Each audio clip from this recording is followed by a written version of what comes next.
Let us have a debate on my press conference. Let us go. Yes. Let us have very good idea. Let us have a debate on my press conference. Okay. Amit Shah ji, I challenge you. I challenge you to have a debate on the 3 press conferences. आपकी मुंसफी से संसद नहीं चलेगी। मेरे यहाँ बोलने का क्रम मैं तय करूंगा। इस तरह से नहीं चलेगी संसद। मेरा भाषण समाप्त हो जाए। अरे सुनिए ना भाई, सुनो ना। 2 बड़े बोलते हैं तब बीच में नहीं बोलते। तुम नहीं सकते हैं। इतना दिनों से संसद का समय बर्बाद क्यों किया? जब सच्चाई सामने में आया तो डर गए। ये क्यों सदन छोड़कर भाग गए? मैं इनके सामने तो कोई बात भी नहीं करा, ना कांग्रेस पार्टी के सामने बात करा। मैं तो बात कर रहा था घुसपैठियों को देश के बाहर निकालने। अब ये तो देखिए साहब। साथियों नमस्कार, मैं हरिश्चंद्र बर्णवाल इस वीडियो में आप सभी का स्वागत करता हूं। दोस्तों, आज का थंबनेल देखकर थोड़ा आप चौंके होंगे। इधर सीजेआई सूर्यकांत की फौज ने राहुल की लंका में लगाई आग, उधर मुंहतोड़ जवाब। अब ये आपके मन में कई सवाल उठेगा कि आखिर सीजेआई सूर्यकांत की फौज ये कौन सी फौज है? इसके बारे में जानना चाहते होंगे आप। अच्छा, ये सुप्रीम कोर्ट के जज नहीं है, ये 44 लोगों का ऐसी फौज खड़ी हुई, अभी मैं आपको दिखाऊंगा। और दूसरी चीज, राहुल की लंका कौन सी लंका है, आज की कहानी में आपको दिखाऊंगा। दोस्तों, जुडिशियरी को लेकर जो उत्पात लेफ्ट लिबरल गैंग ने मचाया था, उसके नतीजे में जो फौज खड़ी हुई है ना, उसने पूरी की पूरी लंका में आग लगा दी है। कैसे लगाई है मैं अभी आपको दिखाता हूं। और एक बात और याद रखिएगा कि कल ही इतनी बड़ी घटना हुई है। दोस्तों, अभी आपने ट्रेलर देखा ना, कल लोकसभा में केंद्रीय गृह मंत्री अमित शाह जवाब दे रहे थे। राहुल गांधी तो आप जानते हैं, उनको तो लगता है कि हमसे बड़ा आदमी कौन है, अगर मैं खड़ा हो गया तो सब बेकार है। भैया, जब मनमोहन सिंह प्रधानमंत्री थे तो ये तो कागज फाड़ देते थे, आप जानते हैं ना। सोनिया गांधी किसी पद पे नहीं थी, लेकिन सबसे बड़ी सत्ता वो आज तक भूले नहीं है। अकड़ दिखा रहे थे गृह मंत्री के सामने, सारी अकड़ निकाल दी। तो कल की कई सारी घटनाएं, लेकिन साथ ही दोस्तों, चीफ जस्टिस ऑफ इंडिया के समर्थन में जो फौज खड़ी हुई है ना, उसने कैसे लंका में आग लगाई, आज इसी को डिकोड करना है। मेरा निवेदन है दोस्तों, आज जरूर कमेंट कीजिएगा, बताइएगा जो कुछ हो रहा है उसे आप कैसे देखते हैं। मैं तो बड़ा अच्छा मानता हूं। और साथ ही दोस्तों, आपसे निवेदन है कि मेरा जो नया गीत है दोस्तों, हरे भरे ये मौसम, खिले खिले नज़ारे, बिल्कुल सहज शब्दों में। अब आप सोचिए, मैं जब 10th पास करके हजारीबाग पहुंचा था तब लिखा था, आज ये गीत बनाने का मौका मिला। ये जो पुस्तक है ना, जो गीत मैंने लिखा है, ये 2003 में मुंबई में रिलीज हुई थी। उस समय राज ठाकरे, अशोक चक्रधर, बहुत सारे लोग थे। आप नेट पे सर्च करेंगे मिलेगा। 2003 में पुस्तक रिलीज हुई थी और अब जाकर ये गीत बना है। मैंने लिंक जो है पिंड कर दिया है कमेंट में। बाकी संघ की अनसुनी कहानियां अगर आपने नहीं पढ़ी है तो मानकर चलिए आप बहुत कुछ चूक रहे हैं, जरूर पढ़िए। आइए शुरू करते हैं दोस्तों। पहले तो मैं आपको बताना चाहता हूं कि राहुल की लंका क्या है। लेफ्ट लिबरल गैंग जिसे कहते हैं ना दोस्तों, यह संयोग की बात है कि कल केंद्रीय गृह मंत्री ने यह जानकारी दी कि यह कांग्रेस और लेफ्ट वालों का आखिर में कैसे तालमेल बिठ गया। फिर मैं सीजेआई सूर्यकांत की फौज की कहानी सुनाता हूं, बड़ा जबरदस्त है। मैं ये जरूर कह सकता हूं कि इससे पहले ऐसी घटना कभी नहीं हुई, लेकिन उस लंका के बारे में बताता हूं। आप जानते हैं 1969 में इंदिरा गांधी को कांग्रेस में इस संघर्ष का सामना करना पड़ रहा था। राष्ट्रपति पद का चुनाव था। अब कांग्रेस अध्यक्ष और इंदिरा गांधी आपस में बड़ा खटपट चल रहा था। इंदिरा गांधी ने अपनी अकड़ दिखाने के लिए अपना उम्मीदवार राष्ट्रपति के लिए खड़ा कर दिया, और जो कांग्रेस का उम्मीदवार है उसको हरवा दिया इंदिरा गांधी ने। आप समझिए, ये जो पैतृक सत्ता चल रही है ना, उसकी एक कहानी है। लेकिन इसके लिए इंदिरा गांधी को लेफ्ट पार्टियों के साथ समझौता करना पड़ा, और वहीं से वो साम्राज्य खड़ा हुआ जिसको हम लेफ्ट साम्राज्य कहते हैं। जरा एक बार वो बयान सुनाता हूं। ट्रेलर तो आप देख ही चुके हैं, देख लीजिए। 1969 में इस देश का राष्ट्रपति का चुनाव हुआ। 1969 में इंदिरा जी अपनी पार्टी के अंदर ही संघर्ष करती थी। पार्लियामेंट्री बोर्ड ने राष्ट्रपति के चुनाव के प्रतिनिधि के रूप में कांग्रेस पार्टी का अधिकृत उम्मीदवार बनाया श्री संजीव रेड्डी को, और इंदिरा जी ने प्रधानमंत्री रहते हुए अपने पार्टी के मैंडेट को ही डिफाई कर कहा कि राष्ट्रपति का चुनाव में वोटिंग अंतर आत्मा की आवाज से करनी चाहिए, और उन्होंने श्री वीवी गिरी को प्रत्याशी बनाया। और फिर हुआ क्या? अल्पमत में थी, संजीव रेड्डी जी के वोट ज्यादा थे। जीतने के लिए उन्होंने कम्युनिस्टों से समाधान किया और इस देश की सारे संस्थान पर, शिक्षा संस्थान पर, महत्वपूर्ण संवैधानिक पद पर कम्युनिस्टों को बिठाने का काम इंदिरा गांधी जी ने, और वहीं से इस देश के विमर्श को बदलने का काम किया है, वहीं से किया। वामपंथी विचारधारा इस देश के प्रकृति को, इस देश के स्वभाव को, इस देश की जनता को स्वीकार्य नहीं है, और इसीलिए वामपंथी लुप्त हो गए। माननीय, उन्होंने इस देश के युवा धन को वामपंथी विचारधारा पर डाइवर्ट करने का काम किया है। अब आप समझ गए होंगे दोस्तों कि वो राहुल की लंका क्या है, ये लेफ्ट लिबरल गैंग। अब कैसे इनको कितना बड़ा झटका लगा है, जरा बैकग्राउंडर से आपको बताता हूं बहुत संक्षिप्त में दोस्तों। आपको याद होगा 2 दिसंबर को चीफ जस्टिस ऑफ इंडिया की अदालत में एक रोहिंग्या मामले की सुनवाई हो रही थी, और चीफ जस्टिस ऑफ इंडिया ने रोहिंग्याओं को लेकर के जो लोग पीआईएल दाखिल करने पहुंचे थे उनको ऐसा जबरदस्त प्रहार किया था। ये पूछा था कि क्या घुसपैठियों के लिए हम रेड कारपेट बिछाएं? अरे अपने देश में गरीब लोग हैं, हम उसकी चिंता करें या घुसपैठियों की चिंता करें, शरणार्थियों की चिंता करें, रोहिंग्याओं की चिंता करें? पूरी इस लंका में खलबली मच गई। वो छाती पीटने लगे, मेरे रोहिंग्या कहां गए, कौन बचाएगा? अब इनका एक तरीका होता है। 5 दिसंबर को, ठीक 3 दिन बाद दोस्तों, कई सारे लोगों ने एक खुली चिट्ठी लिखी। मैं आपको चिट्ठी दिखा दे रहा हूं, देख लीजिए ध्यान से। 5 दिसंबर को इसमें 3 पूर्व न्यायाधीश और बाकी वकील थे 9, और बाकी तो बहुत सारे लोग थे, आप छोड़ दीजिए, लेकिन 3 पूर्व न्यायाधीश इसमें शामिल हैं चिट्ठी लिखने वालों में। छाती पीटने लगे, खुली चिट्ठी, और कहने लगे कि चीफ जस्टिस ऑफ इंडिया जो है वो भेदभाव कर रहे हैं, मानवता का अपमान कर रहे हैं। ये सारा लिखा है ये बदनाम करने के लिए। यही मैं लंका की बात बता रहा हूं, ये लेफ्ट लिबरल गैंग। आप बड़े ध्यान से समझिए दोस्तों, उसके बिना आप समझ में नहीं आएगा। आपको लगेगा ये क्या करते हैं, पूरी दुनिया में बदनाम कर देते हैं, दबाव डालते हैं। और इस इकोसिस्टम की कहानी ये है दोस्तों। प्रशांत भूषण का आपको ट्वीट दिखा देता हूं, प्रचारित करने में लग गए, open letter to chief justice of India. Chief justice of India कहीं दबाव में आ गए तो ना भैया बोलो मत। अब उल्टा पड़ गया दोस्तों, सिर्फ 3 ही जज लिखे थे ना। इन जजों के, पूर्व जजों के जवाब में 44 पूर्व न्यायाधीशों ने करारा तमाचा जड़ा है, करारा तमाचा। ये पूरी की पूरी लंका पर जबरदस्त प्रहार किया है, आड़े हाथों लिया है, तर्क दिया है। ये बात आप समझ लीजिए। आपको मैं इनकी चिट्ठी दिखाता हूं, और ये साइन जो किया है, पहले साइन करने वालों को देखिए और एक एक नाम पढ़िए। 44 पूर्व न्यायाधीश हैं।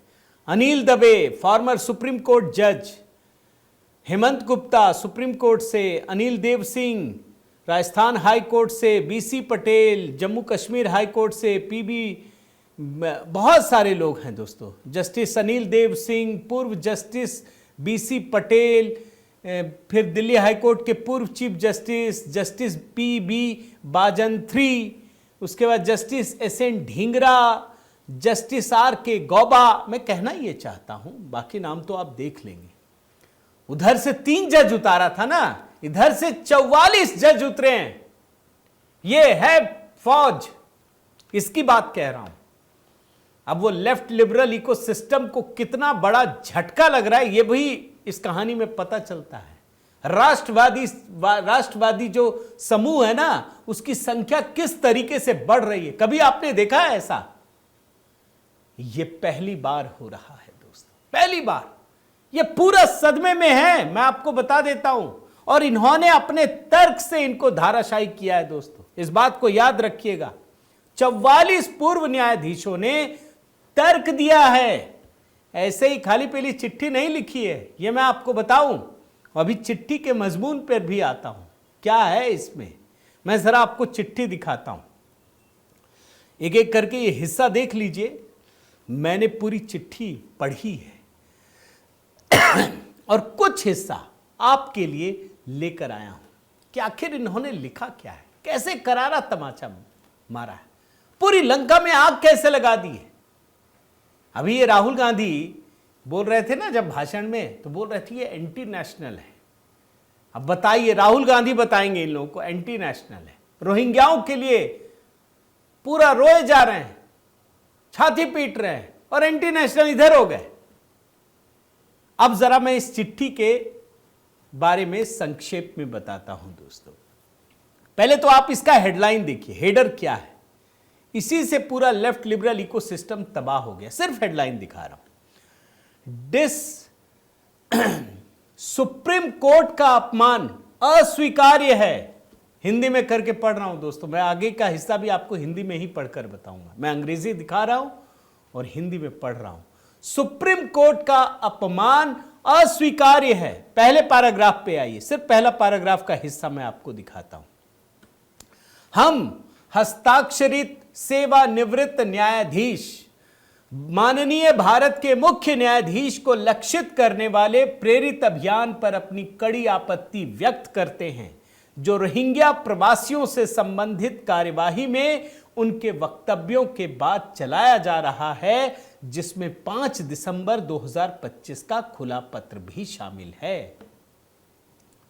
साफ साफ लिखा है कि रोहिंग्याओं को लेकर जो सीजेआई पर आप वो कर रहे हैं ना अटैक, उसकी हम घोर आलोचना करते हैं, आपत्ति व्यक्त करते हैं।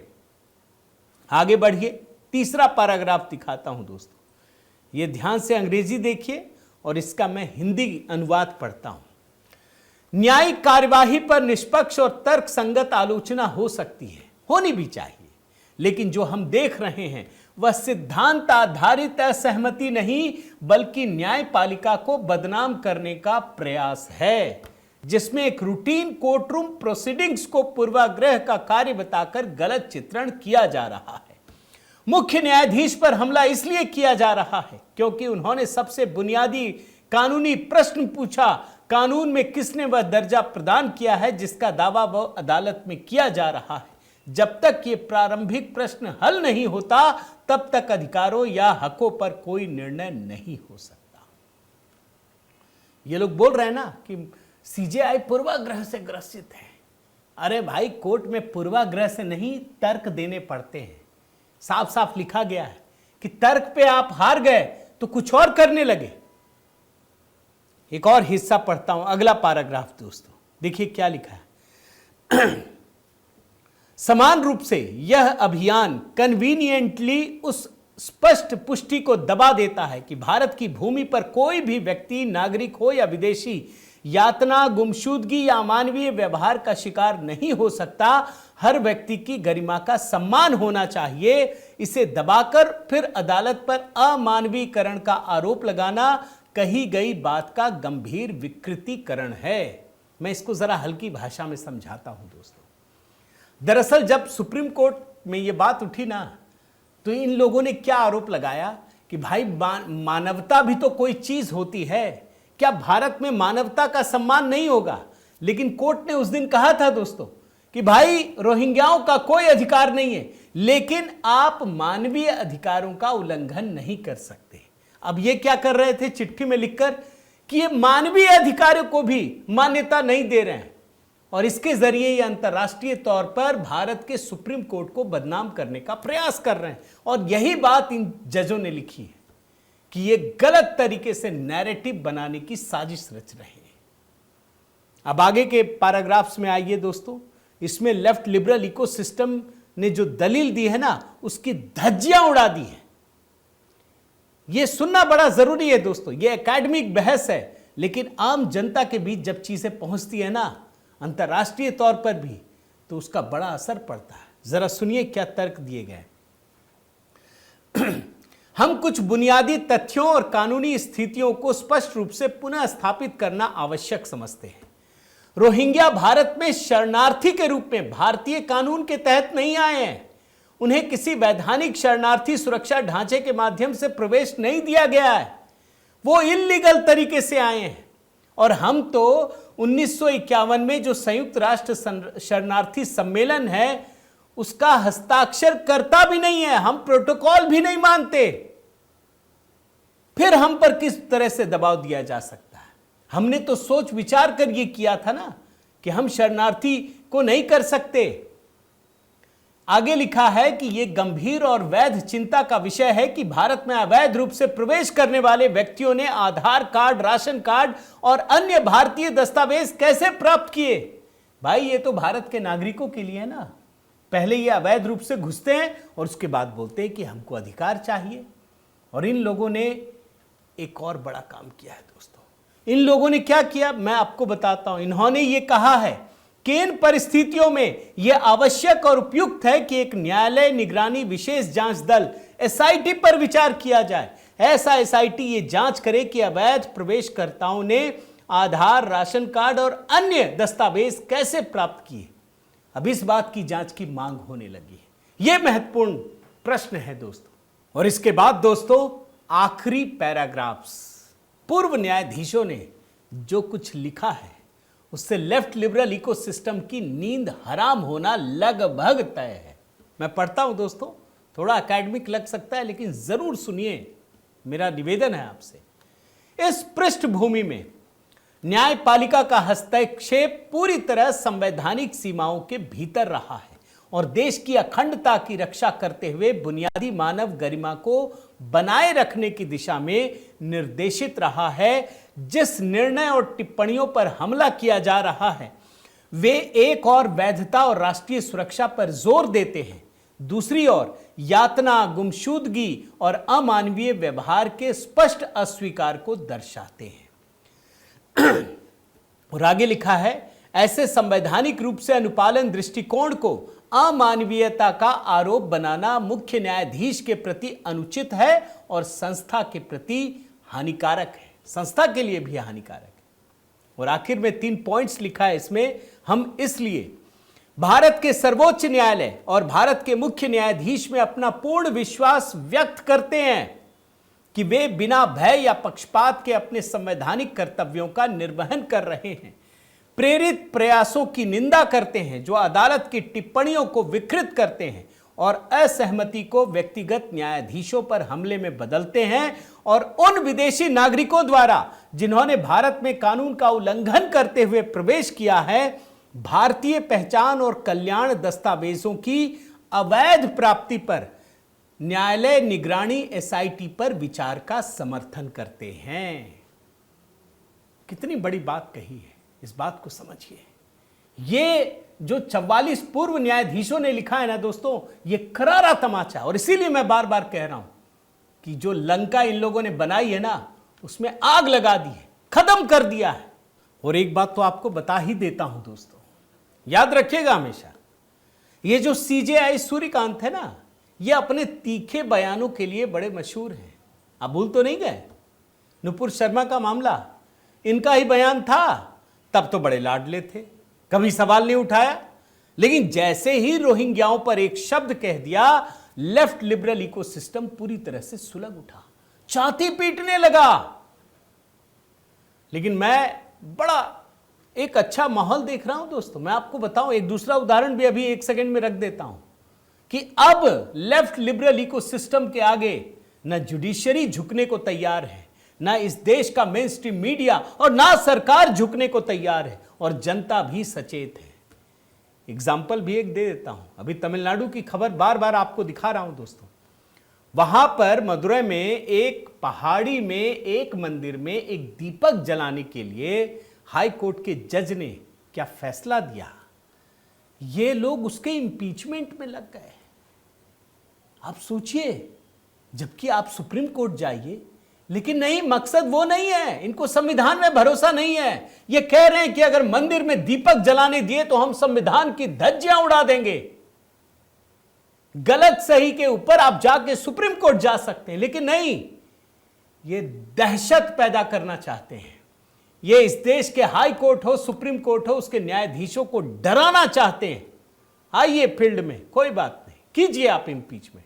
लेकिन दुख की बात क्या है जानते हैं? कल अमित शाह जी ने इस बात को कहा कि इस मामले में उद्धव ठाकरे के सांसद भी हस्ताक्षर कर बैठे।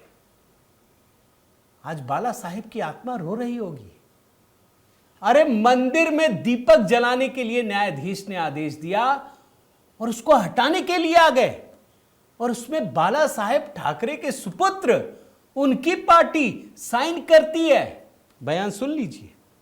आजादी के इतने साल में नहीं हुआ है मान्यवर कि कोई जज एक जजमेंट दे तो जज के खिलाफ इंपीचमेंट लेकर आते हैं, अपनी वोट बैंक को एड्रेस करने के लिए इंपीचमेंट लेकर आते हैं मान्यवर। और ये सारे ने तो साइन कर दिया, साथ ही साथ उद्धव जी ने भी साइन कर दिया। उद्धव जी, जजमेंट क्या है? एक पहाड़ी पर मान्यता है कि हाँ, सबसे ऊपर दिया जलाया जाए। मान्यवर, ये वोट बैंक को संभालने के लिए एक हाईकोर्ट के जज के सामने इंपीचमेंट लेकर आए हैं। देश की जनता उनको मदद नहीं करे। देख रहे हैं ना दोस्तों, अब जो चाहे आप कर लीजिए। अब आपकी गलतफहमी तबीयत से उतरनी चाहिए इन लोगों की। ये जो पूरा सिस्टम है, आग तो धीरे धीरे लग रही है, सुलग रही है। कहाँ तक आएंगे, आने दीजिए। मैं तो बड़ा अच्छा माहौल देख रहा हूँ दोस्तों, करने दीजिए। कहते हैं ना कि कहीं तेल अगर डाल दीजिए जंगल में, कहीं झाड़ में, तो सारे जो कीड़े मकोड़े निकलने लगते हैं। अब किसे पता होगा कि भैया बाला साहेब ठाकरे के सुपुत्र वो एक ऐसे जज को इसलिए हटा रहे हैं कि उसने मंदिर में दिया जलाने का आदेश दे दिया। वो भी क्यों? क्योंकि उसी की पहाड़ी है। दरगाह वाले की आपत्ति को दरकिनार कर दिया। इस देश को अभी बहुत कुछ देखना बाकी है, और मैं तो मोदी जी का बड़ा धन्यवाद देता हूं दोस्तों। अगर मोदी जी न होते ना, तो बहुत सारे लोगों को बहुत सारी चीज पता भी नहीं चलती है, सिर्फ आहट होती है। आपको लगेगा नहीं मोदी जी कर रहे हैं, लेकिन बस आहट भर से ही सब कुछ हो रहा है। बोलते हैं ना कि सुप्रीम कोर्ट ने फैसला दिया था अयोध्या के लिए, तो काहे नहीं पहले दिया था? ये मोदी जी के आने के बाद ही कुछ हुआ क्या कि देना पड़ा?